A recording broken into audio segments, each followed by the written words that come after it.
Black Lives Matter. I am making this video in solidarity for Black Lives Matter. It was sad seeing an unarmed black man die by the hands of a cop. And sadly, it would have been different if he was white.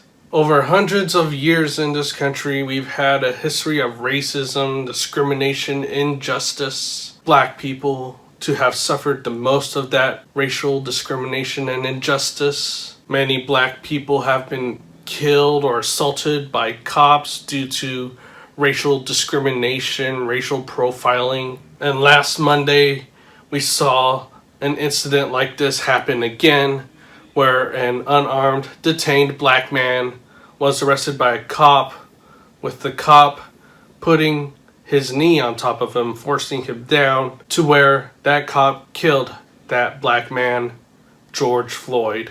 George Floyd did not deserve to die. George Floyd was murdered.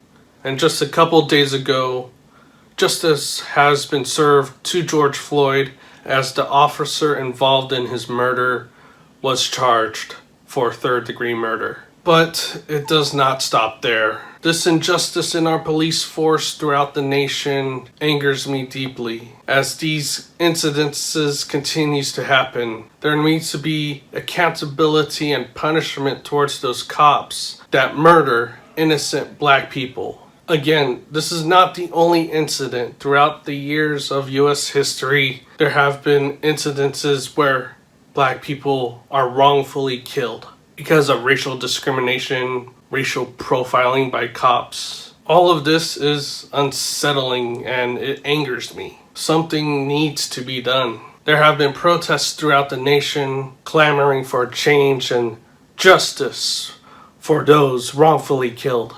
Again, these incidences happen year after year, and it's been happening for a long time, and again, something needs to be done. To any of the elected politicians in our government who come across this video, I say to you, make that change. Help black people, because Black Lives Matter.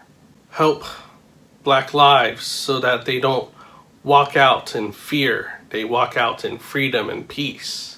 We cannot continue this cycle of racism and hate. I am just one voice and advocate for Black Lives Matter. For the politicians that represent us, the people, they need to advocate for Black Lives Matter. They need to advocate for the safety of all persons. We need to bring those cops to justice because they did something wrong. And once we have justice, we'll have peace. Peace and love. But if there is no justice, there is no peace. In the description below and the links that you'll see at the end of this video, these are some links to help support Black Lives Matter, racial justice movements, as well as George Floyd. For me, I have donated to the George Floyd Memorial Fund, organized by his family. My condolences go out to George Floyd and his family, and the family of those who were wrongfully killed. Rest in peace.